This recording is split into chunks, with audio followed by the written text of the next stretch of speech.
Question number 29 पे given below is a set of information about some fruits and seeds की बात करते हैं। कुछ इंफॉर्मेशन आपको यहाँ पर दे रखी है, सो इसी इंफॉर्मेशन के बेसिस पे हमें क्वेश्चन का आंसर करना है। How many embryo sacs will be present in each ovule of S before maturation and how many eggs will be present in each embryo sac when the embryo sac is developed from a single megaspore. ठीक है, S के बारे में यहाँ पूछा गया है। यहाँ पर ऐसे ovary matures into a fruit after fertilisation, fertilisation के बाद में ओवरी जो है वो फ्रूट में मैच्योर हो गई है। तो यहाँ पर चलिए हम देख लेते हैं एक बार। one embryo sac is present in each ovule। देखो जनरली क्या होता है, एक ओव्यूल में एक एम्ब्रियो सैक डेवलप होता है and one egg is present in each embryo sac when the embryo sac is developed from a single megaspore. जब एक मेगास्पोर, देखो 4 बनते हैं, 4 में से 3 जो हैं वो क्या हो जाते हैं, डीजनरेट हो जाते हैं।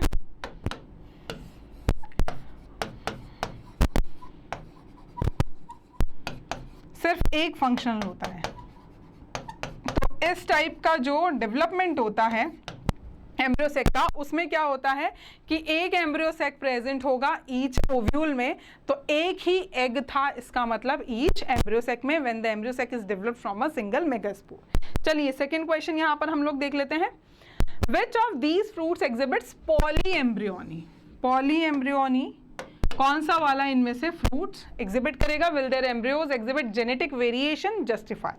What will be ploidy of embryonic sales in the above case, polyembryonic के केस में। ठीक है, तो हम यहाँ पर देख लेते हैं कि इनमें से कौन सा वाला जो है nuclear cell surrounding the embryo sac develop into embryos. देखो पी में तो हो रही है पॉली एम्ब्रियोनिक। ठीक है, next ovary develops into the fruit by the application of growth hormones।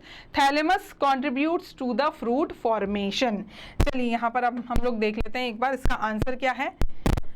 हाँ, P exhibits polyembryony। P जो है वो पॉली, क्योंकि आसपास की जो न्यूक्लियर की जो सेल्स थी वो भी किस में डेवलप हो गई है, वो भी एम्ब्रियो में डेवलप हो गई है डायरेक्टली, और इसीलिए यहाँ पर एक से ज़्यादा एम्ब्रियो बनेंगे और इसी कंडीशन को हम क्या बोलते हैं, पॉली एम्ब्रियोनी। तो due to occurrence of more than one embryo in a seed, embryos develop from nuclear cells. कौन सी सेल से डेवलप हुए हैं ये एम्ब्रियोज? न्यूक्लियर सेल से by apomixis process. A form of asexual reproduction, don't show genetic variation. क्योंकि देखो सभी सेम टाइप की सेल्स थी, सो जेनेटिकली सिमिलर, सभी सेम टाइप की सेल्स थी, सबसे डायरेक्टली जो है एम्ब्रियो बन गए हैं, तो कोई वेरिएशन नहीं आएगा, मियोसिस नहीं हुआ है, कोई रिकॉम्बिनेशन नहीं हुआ है, कोई क्रॉसिंग ओवर नहीं हुई है, और इसीलिए यहाँ पर कोई वेरिएशन नहीं आएगा। ठीक है, next cells of embryos develop from diploid nuclear cells. अब ये न्यूक्लियस की सेल्स जो होती हैं वो कैसी होती हैं, डिप्लॉयड होती हैं, तो डायरेक्टली इनसे एम्ब्रियो बनेगा वो भी डिप्लॉयड होगा, और सभी न्यूक्लियस की सेल्स एक जैसी हैं, तो यहाँ पर कोई जेनेटिक वेरिएशन नहीं आएगा। नेक्स्ट आ जाते हैं थर्ड क्वेश्चन पे। Which of these fruits can be considered as parthenocarpic, जो विदाउट फर्टिलाइजेशन डेवलप होता है ओवरी से, that is parthenocarpic. Give a reason. चलिए यहाँ पर हम लोग देख लेते हैं टेबल में। Ovary develops into the fruit by the application of growth hormone, बिना फर्टिलाइजेशन के डेवलप हुआ है ग्रोथ हार्मोन की हेल्प से, तो इसी को हम क्या बोलेंगे, पार्थेनोकार्पिक। तो यहाँ पर आंसर जो है that is Q, because this fruit is developed without fertilisation. देखो पार्थेनोकार्पिक फ्रूट्स उन्हें बोलते हैं जो फ्रूट कैसे बनते हैं, विदाउट फर्टिलाइजेशन बनते हैं, ओवरी से बनते हैं, एंड विल दस बी सीडलेस। ठीक है, नेक्स्ट और लास्ट क्वेश्चन जो आता है इसका, that is which of the fruits P, Q, R और S is a true fruit with seeds. सच्चा फ्रूट है और सीड्स भी हैं, गिव रीजन। तो देखो यहाँ पर अगर हम बोलें ovary matures into a fruit after fertilisation, ovary से बन रहा है तो ट्रू फ्रूट है, और आफ्टर फर्टिलाइजेशन बन रहा है तो सीड्स भी यहाँ पर होंगे। तो यहाँ पर चलिए देख लेते हैं इसका आंसर भी एक बार। So that is fruit S is a true fruit with seeds, true fruit developed from the ripened ovary with fertilization, and fertilized ovules जो हैं वो किस में कन्वर्ट होते हैं, सीड्स में कन्वर्ट होते हैं। Next is question number 30। The graph below shows the antibody concentration in young calves। Study the graph and answer the questions that follow. चलिए तो यहाँ पर आपको ग्राफ दे रखा है। What do you think is the difference between passive and active immunity in this case? Passive और active immunity में क्या डिफरेंस है इस ग्राफ में? सबसे पहला क्वेश्चन हमसे ये पूछा गया है। सो पैसिव इम्यूनिटी जो होती है वो रेडीमेड होती है, डायरेक्टली आपको इंजेक्ट की गई है, मतलब आपकी बॉडी में वो नहीं बनी है, ठीक है। तो उसके लिए कोई एंटीजन को के एक्सपोजर की ज़रूरत नहीं है, वो रेडीमेड बनी बनाई आपकी बॉडी में जस्ट इंजेक्ट कर दी गई है। So readymade antibodies from colostrum, that is the first milk produced by a mother, less effective, transient, no memory cells involve, ठीक है। एक्टिव इम्यूनिटी जो होती है made by host immune system, ये इम्यूनिटी हमारी बॉडी में डेवलप होती है by the exposure to antigens, lag phase, memory based होती है और लार्जली इफेक्टिव भी होती है, ठीक है। चलिए नेक्स्ट क्वेश्चन क्या है हमारा यहाँ पर, what happens to passive immunity as days go by and why? क्या होगा पैसिव इम्यूनिटी का जैसे जैसे दिन निकलते जाएंगे और क्यों? As the vaccine contains a weakened और इनएक्टिवेटेड, देखो जो हम बॉडी में इंजेक्ट कर रहे हैं पैसिव इम्यूनिटी में, तो पैसिव इम्यूनिटी में हम लोग रेडीमेड एंटीबॉडीज़ दे सकते हैं या फिर इनएक्टिवेटेड या वीकेंड पैथोजन या जो एंटीजन जो बीमारी करता है उसको भी डाल सकते हैं, ठीक है। तो इस केस में क्या होगा, ये हार्मलेस होता है वैसे तो, but still recognised by the immune system. तो इम्यून सिस्टम इस भाई पैथोजन की एंट्री तो हुई है, अब उसको ये तो पता है नहीं कि भाई वीक करके डाला है, इनएक्टिव करके डाला है, उसके लिए तो पैथोजन है, तो वो तो वैसे ही एक्ट करेगा जैसे कि एक्टिव पैथोजन एंटर करता तब वो करता, ठीक है। तो यहाँ पर इम्यून सिस्टम जो है वो उसको फॉरेन समझकर क्या करेगा, फॉरेनर समझकर एक्ट करेगा, अटैक करेगा और एंटीबॉडीज क्रिएट करेगा। दिस द इम्यून सिस्टम, तो यहाँ पर एक्टिव इम्यूनिटी की, the immune system responds by activating lymphocytes which produce specific antibodies to fight the pathogen. This process also leads to the creation of memory cells, और memory cells भी बन जाती हैं इस process में, which provide long-term protection by remembering to fight this pathogen if the person is exposed again to the same pathogen. अगर same pathogen वापस से re-enter होता है same person की body में, तो क्या होगा यहाँ पर कि वो मेमोरी सेल्स बनी हुई है, इसीलिए दोबारा जो सेकेंड इनकाउंटर होगा सेम पैथोजन के साथ में वो ना शॉर्ट टर्म का होगा और जल्दी जो है किल कर पाएंगे हम उस पैथोजन को, ठीक है। नेक्स्ट इज, चलिए this passive immunity peaks at day 1। देखो पैसिव इम्यूनिटी जो होती है वो डे 1 पे, देखो हम लोग ग्राफ यहाँ पर देख सकते हैं, तो ग्राफ में भी आप देख सकते हैं डे 1 पे तो कितना पीक पे है, और 14th डे पे देखो फिर धीरे धीरे करके जैसे जैसे दिन निकलते जा रहे हैं वो उसका इफेक्ट जो है वो कम होता जा रहा है। तो ये सेकेंड क्वेश्चन का आंसर है यहाँ पर, बी वाले पार्ट का आंसर है यहाँ पर। This passive immunity peaks at day 1 and declines as the calf and as as the antibodies are used up to develop immunity, क्योंकि धीरे धीरे एंटीबॉडीज का यूज कर रही है काफ, ठीक है। तो इसके लिए वो क्या होता जाएगा, कम होता जाएगा, डिक्लाइन होता जाएगा और कोई मेमोरी सेल्स भी यहाँ पर नहीं बनेगी। नेक्स्ट लास्ट क्वेश्चन है यहाँ पर इस क्वेश्चन का, What kind of immunity will be observed when a vaccine is administered to the calf and why? जब वैक्सीन आपने दिया काफ को तो किस टाइप की इम्यूनिटी आपको देखने को मिलेगी? So that is active immunity and it takes time to give its full effective response, ठीक है। एक्टिव इम्यूनिटी आपको देखने को मिलेगी क्योंकि वैक्सीन आप डाल रहे हैं और वैक्सीन में क्या होता है, इनएक्टिवेटेड या वीकेंड पैथोजन होता है जिससे कि बॉडी खुद ही एंटीबॉडीज प्रोड्यूस करती हैं। सो एक्टिव इम्यूनिटी देगी और वो टाइम लगाती है इफेक्टिव रिस्पॉन्स देने में। So this is the answer to the D part. Next is question number 31। A part is construct a complete transcription unit with promoter and terminator on the basis of the hypothetical template strand given below। आपको यहाँ template strand दिया है, अब आपको एक complete transcription unit बनानी है with promoter, terminator सबके साथ में। How is transcription a more complex process in eukaryotic cells? Explain the additional processes that a precursor mRNA has to undergo in these organisms। ठीक है, चलिए नेक्स्ट आते हैं हम लोग तो यहाँ पर, और दूसरा पार्ट ये है explain the process of amino acylation of tRNA, mention its role in translation। B is how do ribosomes in the cells act as factories for protein synthesis। C is given below is a strand of mRNA undergoing the process of translation, what will be the sequence of amino acids that will be translated? Name the triplet codons that should be added to bring to the end of the translation at X। ठीक है, चलिए दोनों part में से अगर कुछ करना होता तो आप क्या सिलेक्ट करते? आप सिलेक्ट करते first part. Hello hello hello, हाँ आंटी, नहीं 10 मिनट और लगेंगे बस, आ ही रही हूँ।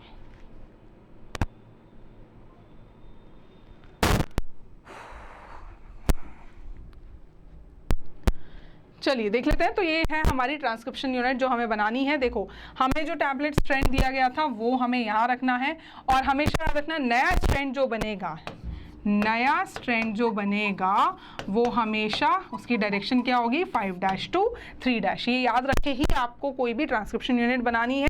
यहाँ पर हम लगाएंगे प्रमोटर, यहाँ लगाएंगे हम टर्मिनेटर, और जो हमारा टेम्पलेट स्ट्रैंड है उसकी पोलैरिटी क्या होगी, 3' to 5'। क्लियर है।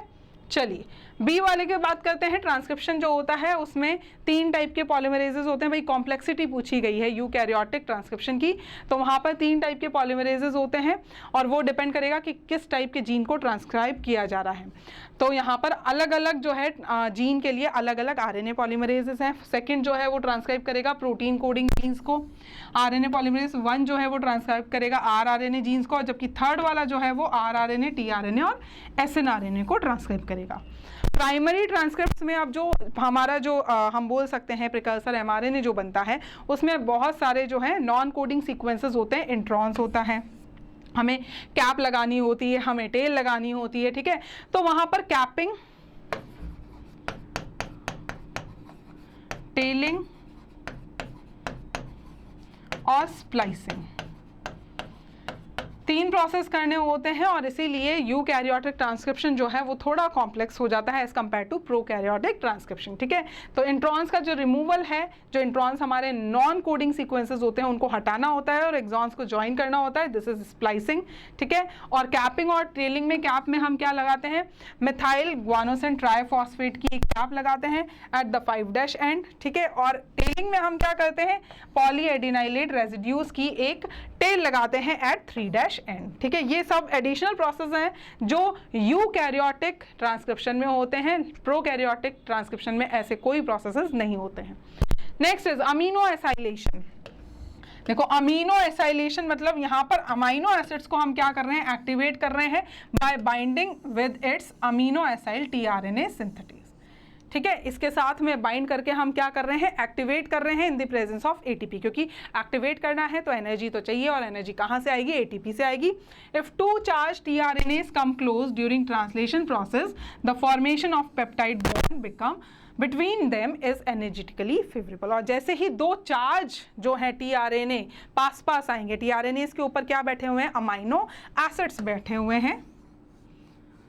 तो जब ऐसे 2 चार्ज tRNAs आएंगे, यहाँ अमाइनो एसिड है, तो वो क्या करेंगे, चार्ज होने चाहिए, लेकिन अमीनो एसाइलेशन का प्रोसेस जो है उनमें हो चुका है, तब फिर उनके बीच में क्या होगा, पेप्टाइड बॉन्ड का फॉर्मेशन होगा। चलिए next is the cellular factory responsible for synthesising proteins is the ribosome. देखो राइबोसोम्स को प्रोटीन फैक्ट्रीज भी बोला जाता है, सेल वाली हमने यूनिट में ये पढ़ा है। इनएक्टिव स्टेट में ये 2 सब यूनिट में अलग अलग मिलता है सेल में, लार्ज सब यूनिट अलग होगी, स्मॉल सब यूनिट होगी। जब स्मॉल सब यूनिट एनकाउंटर करती है mRNA से जुड़ती है, ये आपका mRNA है, और इस पे आकर आपकी स्मॉल सब यूनिट जब जुड़ेगी तब ट्रांसलेशन का प्रोसेस जो है वो स्टार्ट होता है। हमेशा याद रखना पहले स्मॉलर सब यूनिट आएगी। 2 साइड्स होती हैं लार्जर सब यूनिट में, लार्जर सब यूनिट यहाँ ऐसे जुड़ती है, और इसमें 2 साइड्स होती हैं, एक तो होती है A साइड और एक होती है P साइड। P साइड पे जो है क्या बनता है, यहाँ A साइड से तो अमाइनो एसिड जो tRNA पे बैठकर आ रहा है वो एंटर करता है, और P साइड पर पेप्टाइड बॉन्ड का फॉर्मेशन होता है। Ribosome also act as catalyst, catalyst की तरह भी काम करता है। कौन सा वाला RNA, हम बोल सकते हैं 23S rRNA in bacteria is the enzyme ribozyme for the formation of peptide bonds. चलिए next, arginine, threonine, histidine, leucine, proline, glycine, proline, leucine, serine, ये यहाँ पर सीक्वेंस है। देखो सीक्वेंस आपसे पूछा गया था क्वेश्चन में, हम देख लेते हैं एक बार। देखो यहाँ पर आपसे सीक्वेंस पूछा था इन सभी कोड्स का, ठीक है। वैसे तो जनरली ये पूछा जाता नहीं है, बट फिर भी आप याद कर लें तो ज़्यादा बेटर रहेगा। तो यहाँ पर आर्जिनिन, थ्रियोनिन, देखो यहाँ पर जो है अब सीक्वेंस क्या रहेगा, तो सीक्वेंस सबसे पहले जो है मिथ्योनिन आता है जो कि हमारा स्टार्ट कोडोन है, और उसके बाद में स्टॉप कोडोन जो है नॉनसेंस कोडॉन वो 3 होते हैं हमारे, UGA, UAG और UAA। तो यहाँ पर आकर क्या हो जाएगा। So our next question is some plant and animal pathogens serve as one of the tools of recombinant DNA, that is rDNA technology. ठीक है, कुछ प्लांट और एनिमल पैथोजेंस हैं जो टूल्स की तरह काम करते हैं रिकॉम्बिनेंट DNA टेक्नोलॉजी में। Name one animal and one plant pathogen का हमें नाम बताना है and discuss the pathogenic nature of both. State how they serve as a tool in rDNA technology, और वो कैसे हेल्प करते हैं एज अ टूल वो भी बताना है। तो देखो प्लांट की अगर हम बात करते हैं तो प्लांट में एग्रोबैक्टीरियम ट्यूमेफेशियंस जो है बैक्टीरिया, वो जो है हमारा एक पैथोजन है, बैक्टीरिया है, और उसको हम एज अ वेक्टर यूज़ कर सकते हैं। दूसरा आता है एनिमल्स की बात करें तो एनिमल्स में रेट्रोवायरस जो है वो यहाँ पर एज अ टूल की तरह काम कर सकते हैं in rDNA technology. So both of these actually can transform normal cells into cancerous cells. ये दोनों क्या कर सकते हैं, नॉर्मल सेल्स को कैंसरस सेल्स में ट्रांसफॉर्म कर सकते हैं। Agrobacterium tumefaciens is responsible for causing crown gall disease के लिए रिस्पॉन्सिबल है प्लांट्स में। It can transfer its tDNA to transform normal plant cells into tumorous cells, इसीलिए इसको tDNA भी बोला जाता है। दे are used as cloning vector की तरह ये काम करते हैं, जैसा कि मैंने आपको बताया, जो कि ट्रांसफर कर सकते हैं DNA को to deliver desirable genes into animal और प्लांट सेल्स। ठीक है, चलिए नेक्स्ट पार्ट पढ़ते हैं क्वेश्चन का। B, what are the enzymes needed for rDNA technology. rDNA technology के लिए कौन कौन से एंजाइम्स की रिक्वायरमेंट होती है। तो जो मेन एंजाइम्स हैं जो rDNA टेक्नोलॉजी में रिक्वायर्ड होते हैं वो 2 हैं। पहला है रिस्ट्रिक्शन एंजाइम्स, जिनको हम मॉलिक्यूलर सीजर्स भी बोलते हैं, मॉलिक्यूलर सीजर्स भी इन्हें बोला जाता है। और दूसरा है लाइगेज एंजाइम, तो ये तो कट करते हैं, कट DNA, ये DNA को कट करने में काम आते हैं, इसीलिए सीजर्स बोला गया है। लाइगेज जो है वो जॉइनिंग के लिए काम आते हैं। ठीक है, चलिए नेक्स्ट थर्ड पार्ट हम देख लेते हैं क्वेश्चन का। A farmer owns a cotton farm land which is getting infested with coleopteran pest. एक फार्मर का कॉटन का जो है खेत है जिसपे कीड़ा लग गया है कॉलियोप्टेरन पेस्ट का। He is not willing to use the microbes to protect his farm, और उनको माइक्रोब का यूज़ नहीं करना है, मतलब करना नहीं चाहता है। So name an alternate method to introduce the gene of interest the pathogen would have otherwise delivered and discuss how alternate method would deliver the gene. तो आप कोई ऐसा मैथड बताएं जिससे कि हम जीन डिलीवर कर दें पेस्ट रेजिस्टेंट का प्लांट में, ताकि उस फसल पे कीड़ा ना लगे। ठीक है, सेकेंड पार्ट आता है state how this gene would control the pest, और ये भी बताना है कि ये जो मेथड है आपका, या ये जो जीन जो हम इंसर्ट करने वाले हैं प्लांट में, ये कैसे कंट्रोल करेगा पेस्ट को। चलिए देख लेते हैं इसका थर्ड पार्ट क्वेश्चन का। So biolistic gene guns can be used. कौन से मेथड से हम जीन को ट्रांसफर कर सकते हैं कॉटन के प्लांट में, बायोलिस्टिक जीन गन मेथड से। और भी डिफरेंट मेथड्स है, बट बेस्ट सूटेबल मेथड जो होता है उसमें से एक है biolistic gene guns. So the plant cells are bombarded with high velocity micro particles of gold और tungsten coated with DNA।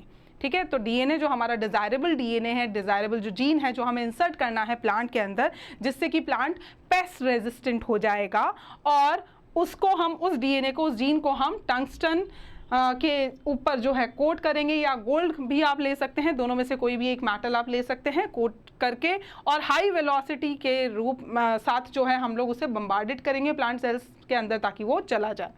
Next part का जो आंसर है, the cry gene will create BT toxin. तो जो क्राई जीन हम insert कर रहे हैं प्लांट सेल्स के अंदर जिससे प्लांट पेस्ट रेजिस्टेंस हो जाएगा, वो क्या करेगा, BT toxin. BT is bacteria का नाम है बैसिलस थुरिंजेंसिस। सो BT टॉक्सिन जो है वो इनसाइड द पेस्ट, जब ये जीन जो है ये अपना प्रोडक्ट बनाएगा टॉक्सिन, तो जब जो कीड़ा है, जो पेस्ट है, वो जब प्लांट को खाएगा तो उनके अंदर जो है ये BT टॉक्सिन जाएगा। So inside the pest which will get activated in the alkaline gut of the pest, और उनके एल्केलाइन गट में जाकर, मतलब गट जहाँ पर एल्केलाइन pH है वहाँ जाकर ये एक्टिवेट हो जाएगा ये toxin, and cause the gut epithelial lining to disintegrate, और उनके गट की एपिथेलियल लाइन को ये क्या कर देगा, डिसइंटीग्रेट कर देगा, जिससे कि पेस्ट जो है, कीड़ा जो है वो मर जाएगा। और इस तरीके से हम जो है अपने प्लांट को सेव कर सकते हैं, बचा सकते हैं पेस्ट से। ठीक है, चलिए नेक्स्ट और वाले ऑप्शन में जो क्वेश्चन है 32 नंबर के क्वेश्चन में, that is BAMH1 is a restriction enzyme which recognises the sequence. ठीक है, ये सीक्वेंस ये रिकॉग्नाइज करता है और यहाँ कट लगाता है। The restriction activity of this enzyme is between G and G, और इस एंजाइम की जो रिस्ट्रिक्शन एक्टिविटी है, मतलब कट लगाने की जो एक्टिविटी है, वो कौन से बेसिस के बीच में होती है? जी और जी के बीच में। अब 3 क्वेश्चन हैं। कंस्ट्रक्ट द पैलिंड्रोम, यहाँ पर हमें सीक्वेंस बनाना है इस सीक्वेंस का। सेकंड है draw a label diagram to show the formation of recombinant DNA rDNA using BAM-H1। Third PBr322 जो कि एक प्लाज्मिड है, that has a restriction site for this enzyme at the tetracycline resistant gene. If BAM-H1 were to be used, how will it impact the response of the transformant with rDNA to antibiotics, ampicillin and tetracycline justified? चलिए देख लेते हैं यहाँ पर। सबसे पहले तो इसका पैलिंड्रोम जो हम बनाएंगे, तो पैलिंड्रोम जो होता है वो ऐसा होता है कि जिसको सेम हम 5' to 3' से जब रीड करेंगे, पोलैरिटी जब सेम रख के और रीड करते हैं तो वो सेम सीक्वेंस रीड होना चाहिए। जैसे फॉर एग्जांपल यहाँ पर 5' to 3' क्या सीक्वेंस है? GGATCC। तो यहाँ पर जब हम इस इधर से पढ़ेंगे 5' to 3', सेम पोलैरिटी है, देखो 5' to 3', 5' to 3', तो सेम सीक्वेंस रीड हो रहा है GGATCC। So this is the palindromic sequence for this one. ठीक है। सेकेंड ड्रॉ और लेबल हमें करना है, तो यहाँ पर देखो आप कट लगाएगा, जो BAM-H1 जो कट लगाएगा, तो यहाँ पर G और G के बीच में वो कट लगा रहा है, तो यहाँ पर G और G के बीच में कट लगाएगा। देखो कट लगा चुका है। ठीक है, इस तरीके से यहाँ पर कट लगेगा। थर्ड है if ampicillin is added the bacteria will show resistance as the gene is intact and will survive। ठीक है, तो BAM-H1 जो है वो जिस एंटीबायोटिक रेजिस्टेंस साइट में कट लगाता है, दैट इज टेट्रासाइक्लिन, आपके क्वेश्चन में दिया हुआ है। ठीक है, restriction site for this enzyme at the tetracycline resistance gene. ठीक है, तो जब हम इसको एम्पिसिलिन जो है जब ऐड करेंगे तो बैक्टीरिया जो है वो रेजिस्टेंस शो करेगा, क्योंकि एम्पिसिलिन वाले जीन को कुछ नहीं हुआ है, वो इंटैक्ट है और सर्वाइव कर जाएगा। इफ टेट्रासाइक्लिन जब ऐड करेंगे तो बैक्टीरिया मर जाएगा। क्यों? क्योंकि हमने जो कट लगाया है, इंसर्ट किया है जीन, तो वो कट कहाँ लगा है? टेट्रासाइक्लिन रेजिस्टेंट जीन की साइट पे कट लगा है। इससे टेट्रासाइक्लिन का इफेक्ट जो है, रेजिस्टेंट पावर जो है वो खत्म हो जाएगा। तो बैक्टीरिया जो है will die as it will show insertional inactivation, क्योंकि जब हमने अपना फॉरेन डीएनए जो है वो टेट्रासाइक्लिन रेजिस्टेंट साइट पर ही इंसर्ट किया है, जिससे टेट्रासाइक्लिन जो है वो इनएक्टिवेट हो गया है। ठीक है, तो owing to insertion of the gene of interest in the tetracycline region of selectable marker. चलिए, तो यहाँ पर एफ एम्पिसिलिन, यही क्वेश्चन का आंसर यहाँ पर दे रखा है कि भाई एम्पिसिलिन अगर हम ऐड करेंगे तो एम्पिसिलिन की साइट को कुछ नहीं हुआ था, वो इंटैक्ट है, एज इट इज़ है, तो बैक्टीरिया सर्वाइव कर जाएगा, क्योंकि उसके पास अभी भी एम्पिसिलिन के लिए रेजिस्टेंस पावर है। लेकिन जो टेट्रासाइक्लिन वाली साइट है वो डिस्टर्ब हो गई है, वो ख़राब हो गई है। क्यों इनएक्टिवेट हो गई है? क्यों? क्योंकि उसकी साइट में हमने हमारा फॉरेन जीन जो है वो इंसर्ट कर दिया है। अब टेट्रासाइक्लिन की रेजिस्टेंट पावर उसके पास में नहीं है और इसीलिए बैक्टीरिया सर्वाइव नहीं करेगा। Next question is question number 33। Justify the following statements with suitable proof और एग्जाम्पल्स। चलिए, competition is not limited to closely related species. चलिए, आपको ये सारे के सारे स्टेटमेंट्स जो दिए हुए हैं यहाँ पर 5, वो सभी आपको जस्टिफाई भी करने हैं एग्जाम्पल के साथ में। चलिए, फर्स्ट स्टेटमेंट है कि competition is not limited to closely related species में ही सिर्फ कंपटीशन नहीं होता है। तो यहाँ देख लेते हैं, टोटली अनरिलेटेड स्पीशीज भी कॉम्पीट कर सकती हैं सेम रिसोर्स के लिए, ये एनसीईआरटी की लाइन दी हुई है। फॉर इंस्टेंस, कुछ शैलो साउथ अमेरिकन लेक्स में अगर हम देखें तो वहाँ जो विजिटिंग फ्लेमिंगोज होती हैं बाहर से आने वाली, और जो वहाँ रहने वाली फिशेज हैं, वो कॉम्पीट करती है for their common food the zoo plankton in the lake. ठीक है, नेक्स्ट क्वेश्चन था हमारा, competition is not always dependent on resources being limiting। competition तब हमेशा तब नहीं होगा कि भाई जब resources limited हो गए हैं, ज़रूरी ऐसा बिल्कुल भी नहीं है। so resources need not be limiting for competition to occur, ये भी एनसीईआरटी में दिया हुआ है, एज इट इज़ लाइन है।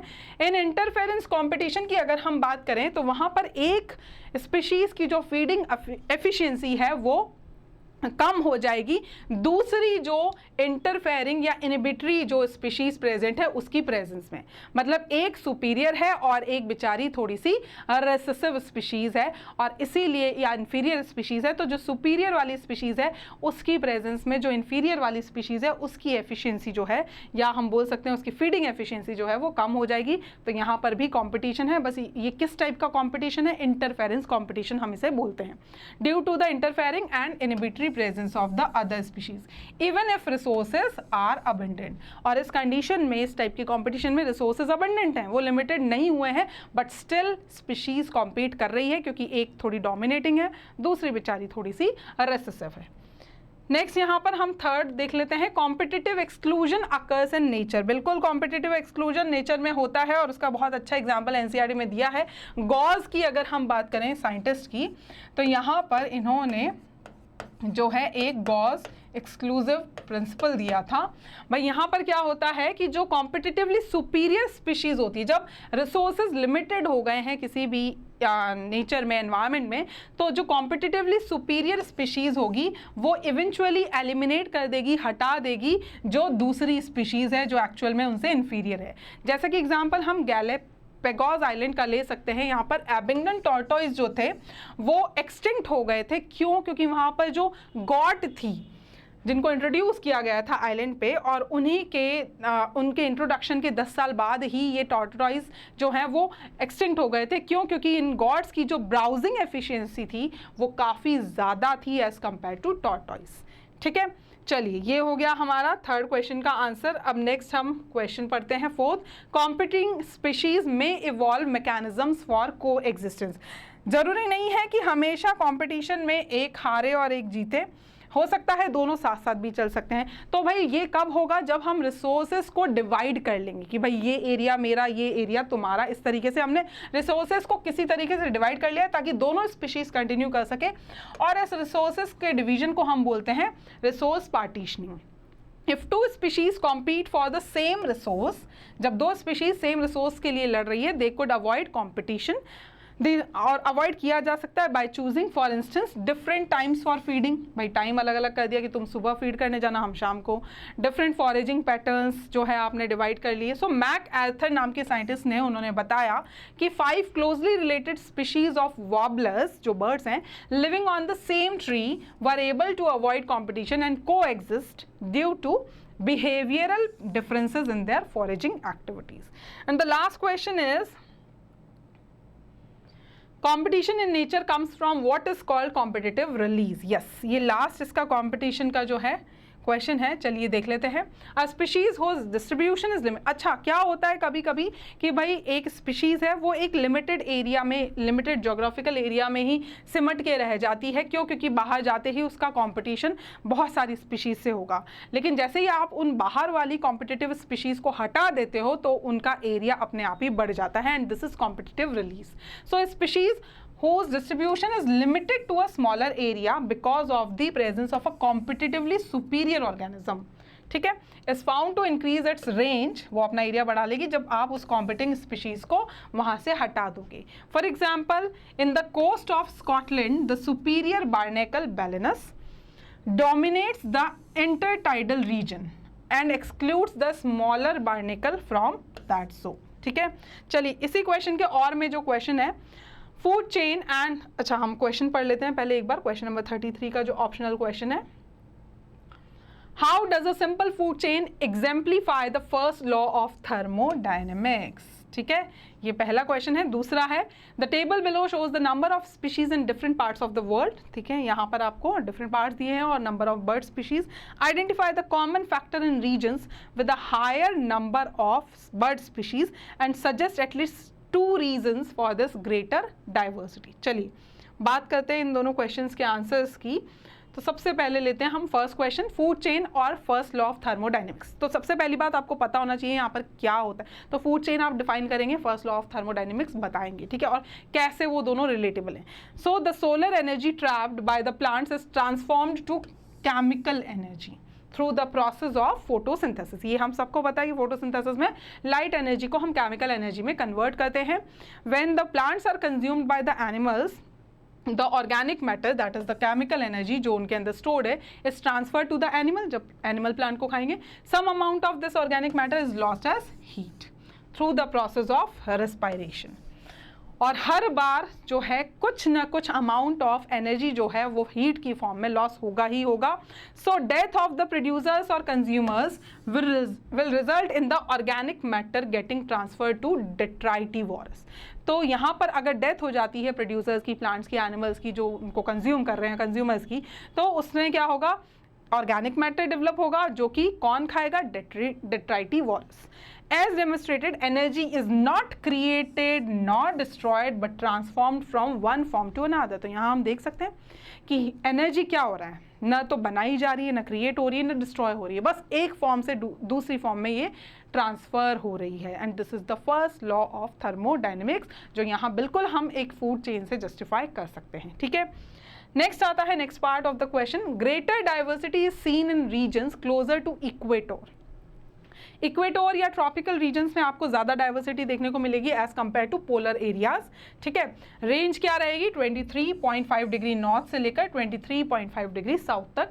रीजन्स क्या है अब इस ग्रेटर डाइवर्सिटी के इन पर्टिकुलर एरियाज में? तो देखो, दो रीज़न आपको देने, आप इन तीनों में से कोई भी दो रीज़न दे सकते हैं. ठीक है, जितना पूछा जाए सिर्फ उतना ही आंसर करना. कभी कभी एग्जामिनर क्या होता है, ज़्यादा आप मतलब कॉन्फिडेंस में होते हैं या आपको याद है, बिल्कुल मान सकते हैं, तो ऐसा एक्स्ट्रा लिखने की कोई ज़रूरत नहीं है. ठीक है, so speciation is generally a function of time. देखो, जो अनडिस्टर्ब एरियाज रहे हैं सालों तक, वहाँ पर क्या है, एवोल्यूशन का टाइम अच्छा मिला है. ठीक है, तो ट्रॉपिकल लैटिट्यूड्स जो हैं वो अनडिस्टर्ब रहे हैं काफ़ी मिलियंस ऑफ ईयर्स तक, और इसीलिए उनके पास काफ़ी ज़्यादा एवोल्यूशन का टाइम था, और इसीलिए वहाँ नई स्पीशीज़ डेवलप होती गई. ठीक है, tropical environments unlike temperate ones. अब ट्रॉपिकल एनवायरनमेंट जो होते हैं वो लेस सीजनल होते हैं, उनमें सीजनल फ्लक्चुएशंस इतने नहीं होते हैं जितने टेम्परेट एरियाज में होते हैं. ज़्यादा कांस्टेंट होते हैं, ज़्यादा प्रिडिक्टेबल होते हैं, और ऐसा ही कांस्टेंट एनवायरनमेंट जो है वो नीश स्पेशलाइजेशन को प्रमोट करता है, जिससे कि स्पीशीज डाइवर्सिटी ज़्यादा होती है. थर्ड रीज़न है, ट्रॉपिकल एरियाज में ज़्यादा सोलर एनर्जी है, जहाँ ज़्यादा सनलाइट होगी वहाँ पर ज़्यादा प्लांट की ग्रोथ, और जहाँ ज़्यादा प्लांट ग्रोथ वहाँ ज़्यादा एनिमल्स रहेंगे. तो इसीलिए यहाँ पर प्रोडक्टिविटी हाई है तो डाइवर्सिटी भी हाई होगी. चलिए, तो ये था हमारा आज का CBSE 12th क्लास का एक सैम्पल पेपर, और जो हमारे लेफ्ट ओवर क्वेश्चंस हैं that will be done in the part second. Link is given in description. Thank you.